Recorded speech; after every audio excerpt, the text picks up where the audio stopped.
दोस्तों कहते हैं किस्मत से ज्यादा और किस्मत से बेहतर कुछ भी नहीं होता, लेकिन क्या यह सच है? सोचिए, अगर भाग्य ही सब कुछ तय करता तो मेहनत और कर्म का क्या महत्व होता? यहीं पर एक सवाल उठता है कि कर्मफल लौट कर आता है। दोस्तों, यह कहानी बहुत ही शिक्षाप्रद और ज्ञानवर्धक है। मुझे उम्मीद है कि यह कहानी आपको बहुत पसंद आएगी और यह कहानी आपको बहुत कुछ सिखा कर जाएगी, तो आप हमारे साथ कहानी के अंत तक जरूर बने रहे। नमस्कार दोस्तों, हमारे चैनल आर्ट वर्ल्ड स्टोरी पे दिल से स्वागत है। दोस्तों, यह कहानी एक रामपुर गांव में रहने वाले दो भाई रामू और श्यामू का है, जिनके माता पिता बचपन में ही गुजर गए थे। रामू बड़ा था और श्यामू छोटा, लेकिन रामू दिल का बहुत बड़ा था। रामू के माता पिता के जाने के बाद रामू अपने छोटे भाई श्यामू की परवरिश में किसी भी तरह की कमी नहीं की।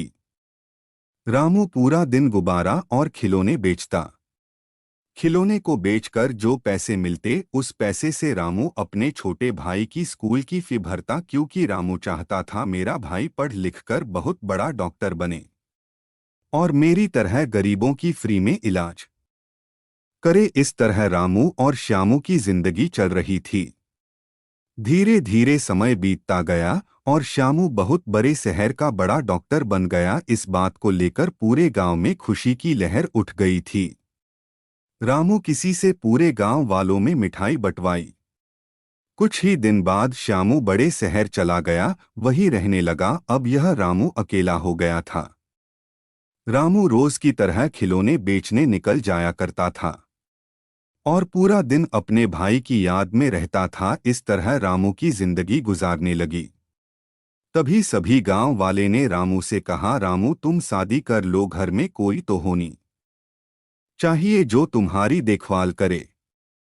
सबके कहने पे रामू ने शादी कर ली। रामू की पत्नी बहुत अच्छी थी। शादी के बाद रामू का अकेलापन दूर हो गया।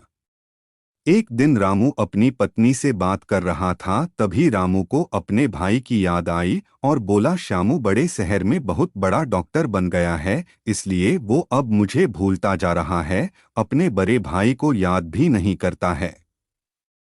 मैं उसे फोन भी किया तो उसने मेरा फोन नहीं उठाया। तभी रामू की पत्नी बोलती है, सुनो जी, ऐसा नहीं है, देवर जी को समय नहीं मिलता होगा, इसलिए वो फोन नहीं कर पा रहे हैं।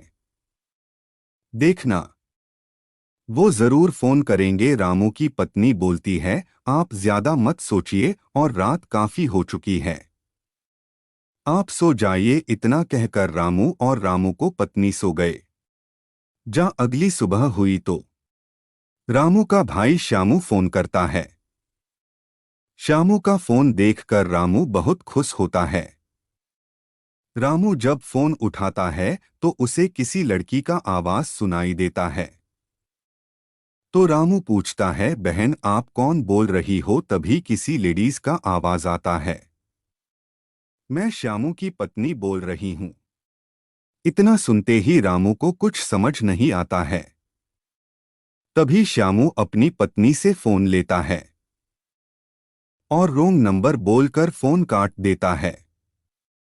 इतना सुनते ही रामू को दिल का दौरा पड़ जाता है और रामू बेहोश हो जाता है। तभी रामू की पत्नी और सभी गांव वाले रामू को लेकर अस्पताल जाते ही हैं कि रास्ते में ही रामू अपना दम तोड़ देता है। इधर रामू की पत्नी अकेली हो जाती है। फिर पता चलता है रामू की पत्नी गर्भवती है। अब रामू की पत्नी का खाने पर भी आफत आ गया था। रामू की दूसरों के घरों में काम करके अपना और अपने बच्चों का पेट भरती थी। कुछ दिन बाद ही रामू की पत्नी को एक बेटा हुआ। रामू की पत्नी बहुत खुश थी और रामू के गुजर जाने के गम में दुखी भी थी। रामू की मां दूसरों के घरों में काम करके अपने बेटे को पढ़ा लिखाकर अपने बेटे को बहुत बड़ा डॉक्टर बनाती है। रामू का सपना पूरा करती है। रामू का बेटा बहुत बड़ा आदमी बन जाता है और अपनी मां के साथ सुखीपूर्वक रहने लगा था। तभी श्यामू अपने गांव आता है तो उसे पता चलता है रामू गुजर गया है। तभी रामू की पत्नी पूछती, अब क्या लेने आए हो? तभी श्यामू रोते हुए बोलता है, भाभी मेरा एक बेटा है जिसे कैंसर हो गई है। ये सब मेरे पापों का कर्म है जो मेरे बेटे को मिला है।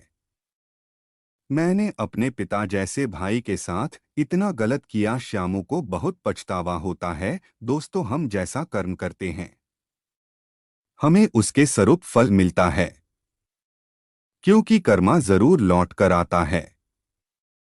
इसलिए हमें हमेशा अच्छे कर्म करने चाहिए, क्योंकि भगवान से कुछ भी नहीं छुपा होता है। दोस्तों, यदि यह कहानी आपको पसंद आई हो तो हमारे चैनल को सब्सक्राइब जरूर करें और कहानी के नीचे कमेंट जरूर करें, और हो सके तो यह कहानी को ज्यादा से ज्यादा शेयर करें। धन्यवाद दोस्तों।